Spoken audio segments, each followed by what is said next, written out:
pattern na yan. So, definitely, if alam nila gamitin, alam din nila how to counter it. And mapapansin din natin dito na dalawang miyembro ng RRQ yung naka-purify. Better to be safe than sorry din sila if maibabato sila dito ni Kekedat or even si Panider. Tama tayo, this is a jungle Roger para kay James Punks and XP lane na show for Kuya Der. Tapos naka-concussive plus din. Ito yung hindi damage na show. Medyo hybrid yung balak gawin ni Kuya Der for that added sustain. And doon din naman yung plano ni Kekedat pala. Alam din niya na okay, si Shizu yung pupuhunan na ni Xnova. Therefore, doon din muna ako. Asa dito rin si Denjero. Tingin nyo ba mag-game 2 pa to? Or mag-game 3 pa to? Game 2 na pala.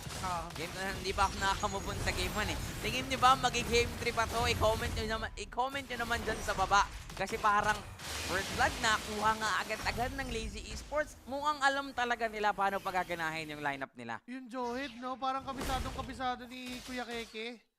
Diba? Ano, parang yun lagi yung plano. Oo, may inaambana naman. Na-purify. Yun lang yung gusto niya. Sa totoo lang, mapapurify dito si CY. Lamang na sila doon. For 90 seconds, walang purify si CY. Pwedeng paulit-ulit silang dumalaw doon sa bottom lane. Sabi mo rin kasi parang yun yung possible target ng RRQ, which is the gold lane.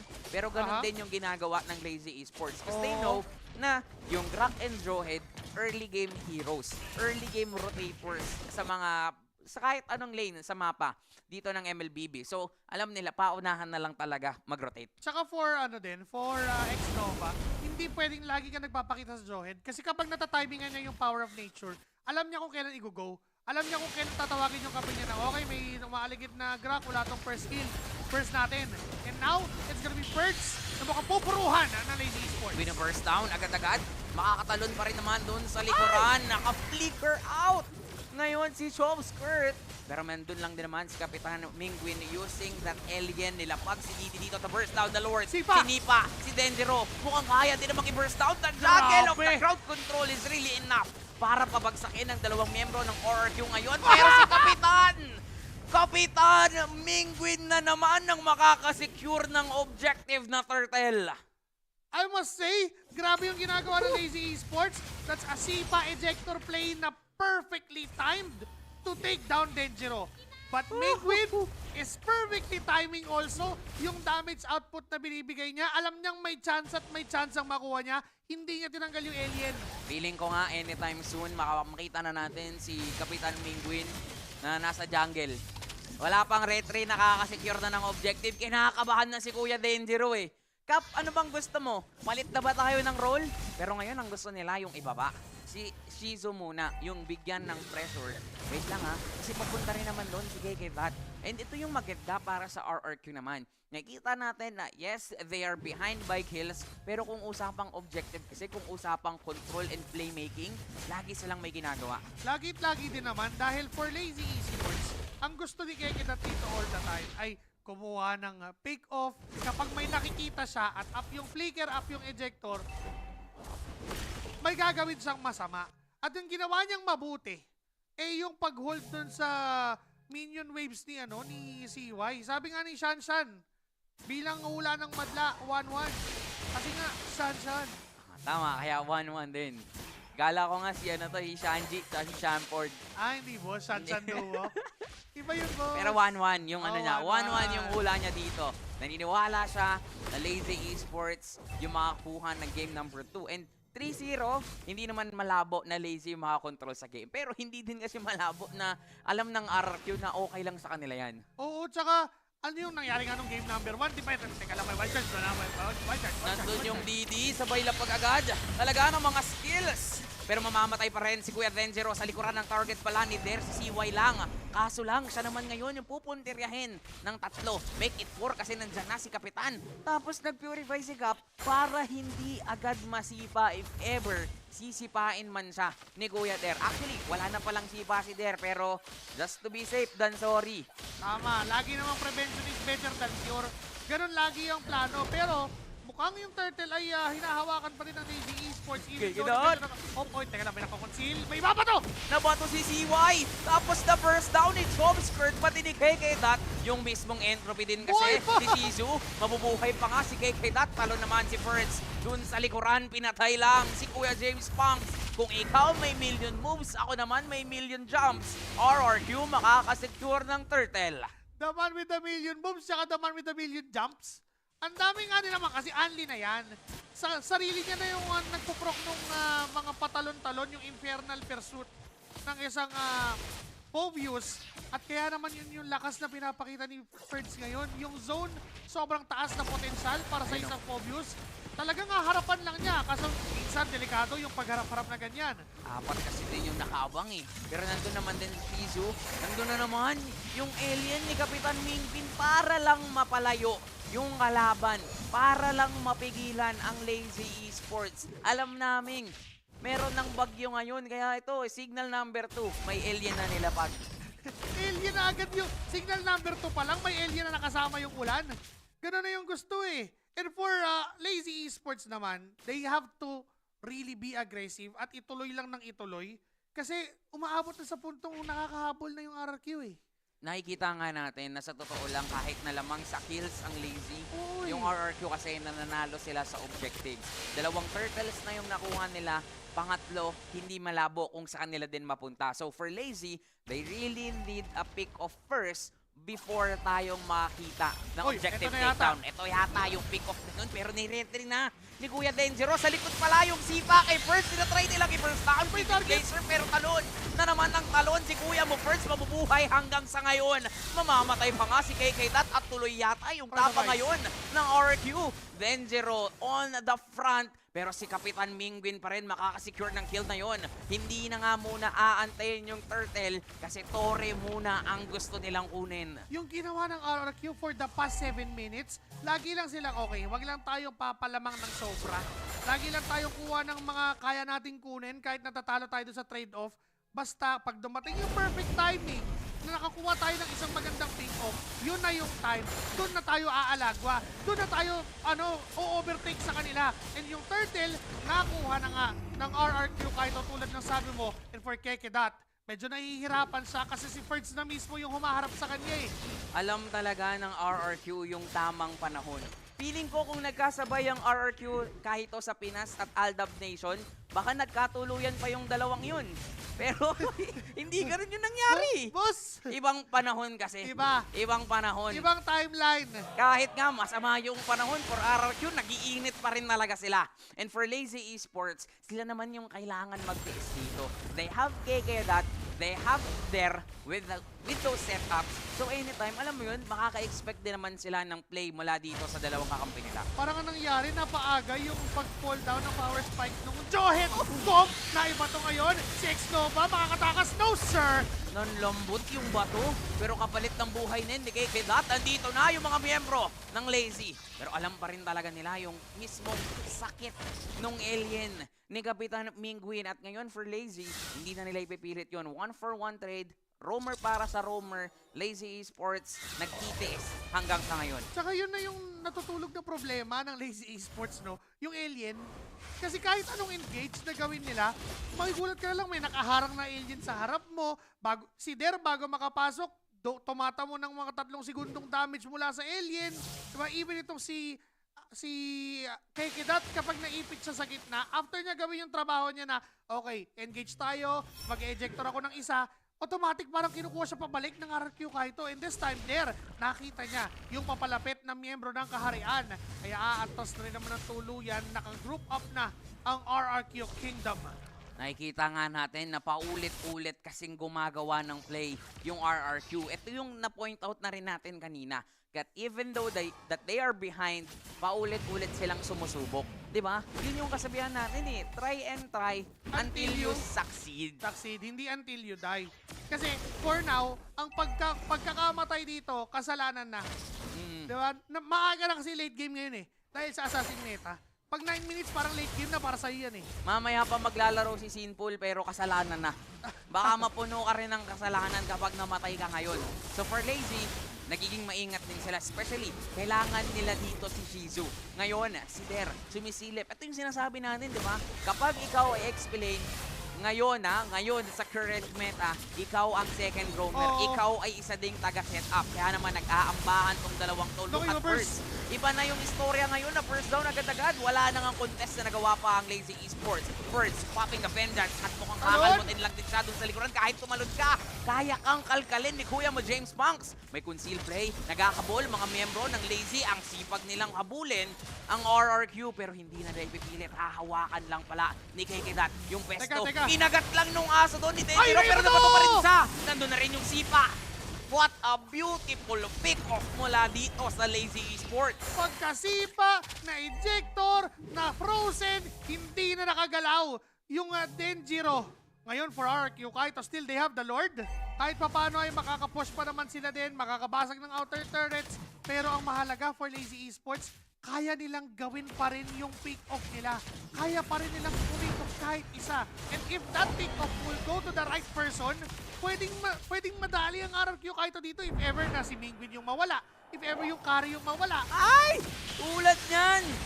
Kahit sino pwede nang mawala at ngayon, pwede na silang mag-transition agad dun sa Lord. Sinasabi pa lang natin yung mga potential na pwedeng mangyari pero RRQ mukhang pinaparamdam sa kanila kung ano yung ginawa nila kanina. Yung Johet Aurora, yun na talaga yung bagong Johet Eudora. Diba? Hindi mo kailangan na super mataas na damage para i-burst.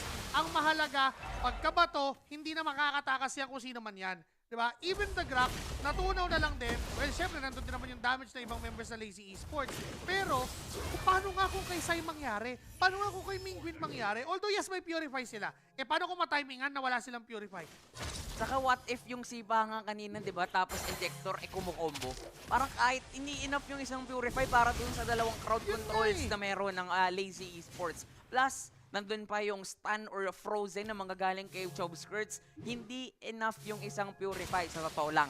Kailangan nila ditong pag-ingatan yung pwesto nila whenever they're taking team fights against Lazy Esports. Ang kaso lang, for Lazy Esports naman, hanggang kailan nila kayang pumikof?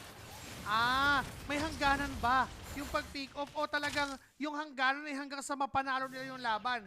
And that makes immortality a very crucial item for both of these teams. Dahil nga lang Lazy Esports is relying too much on the pick of potential na meron si KKDat, kailangan ng immortality ng kahit sinong haharap. May it be Xnova or may it be Ferds. Kasi nakita naman natin yung Vengeance, is it enough to sustain? Nakita na natin yun na nangyari at an instance doon sa top lane na kung saan bago magka-Lord, si Ferds ay na-burst down kahit may Vengeance siya. And remember, for Lazy Esports, they also need that. Dahil yung damage output ng RRQ Kaito, burst din yan. Kahit pa yung carry, sabi mong continuous, sa sobrang bilis pumalo niyan, parang burst na eh. Hindi nga pang pick-off no? Pero kaya nilang mag-first pick-off agad. So magandang nag-immortality na si Der.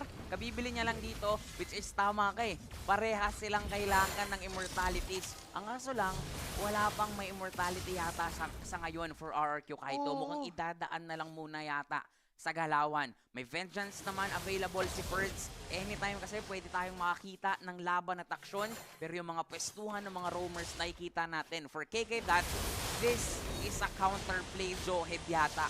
Inaantay niya si Xnova na sumilip, inaantay niya ang RRQ na sumilip, pero hindi na. Nandun na si Ay, Der. Ang kaso lang napigilan! na-cancel. Nandun yung immortality, magpapop, sabay pa to kay Xnova, pero mukhang hindi nila kayang i-burst down kasi sila yung focus ngayon. Flicker, Wild Charge dun sa likuran. Patay si Xnova, pero anong kapalit nun?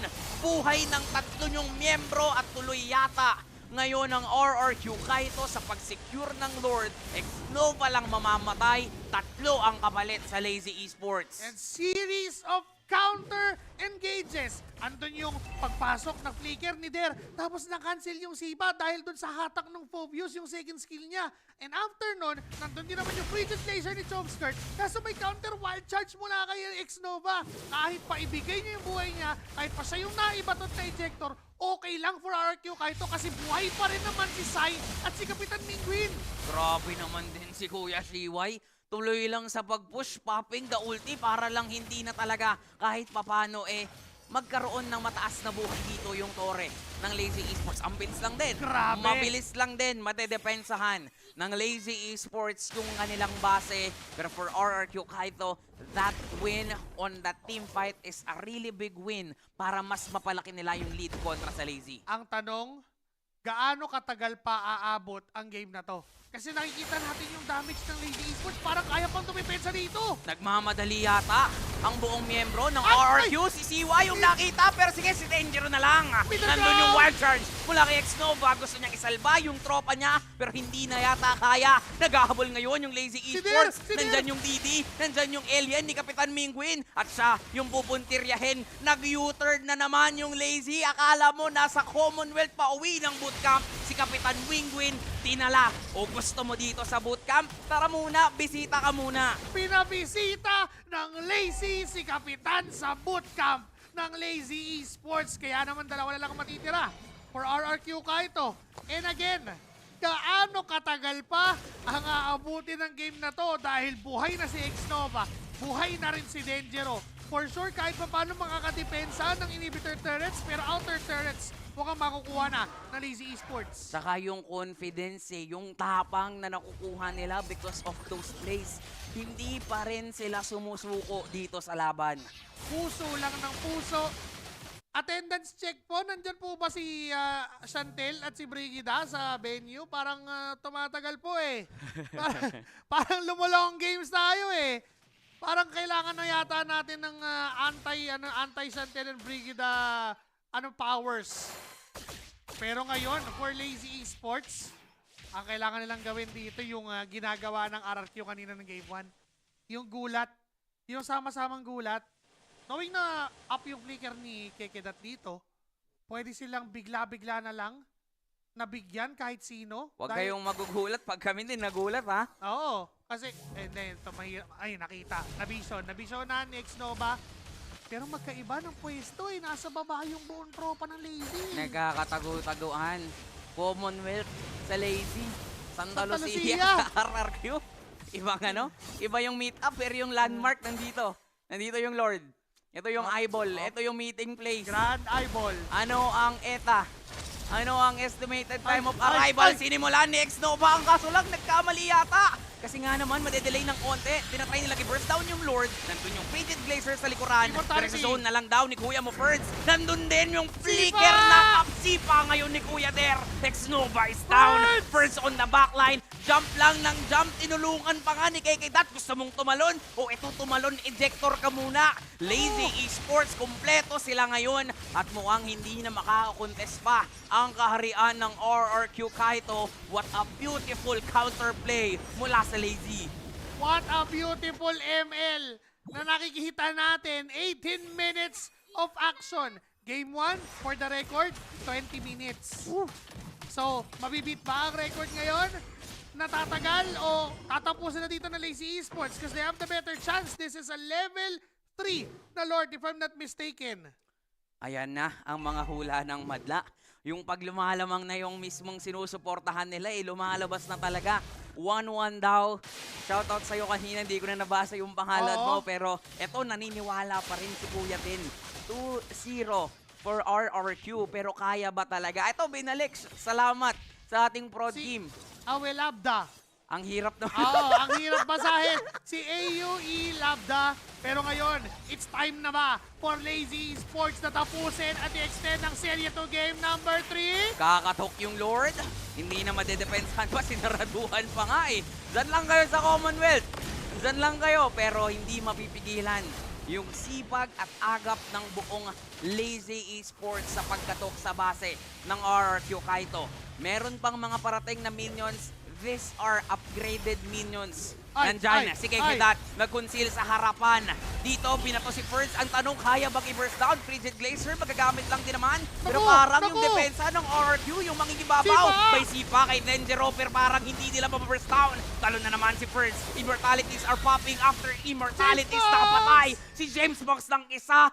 Dangero and Xnova na lang ang matitira para dumepensa at mukhang hindi na aantayin pa ng Lazy Esports yung Lord. Yung minions yung aantayin nila kasi may parating dun sa taas at sasalubungin yung gitna. Ngayon ang tanong, Denjiro and Xnova. Kaya nyo bang depensahan ang kaharian mula sa Lazy Esports na talagang sinisipagan ngayon? Nandun na naman yung combo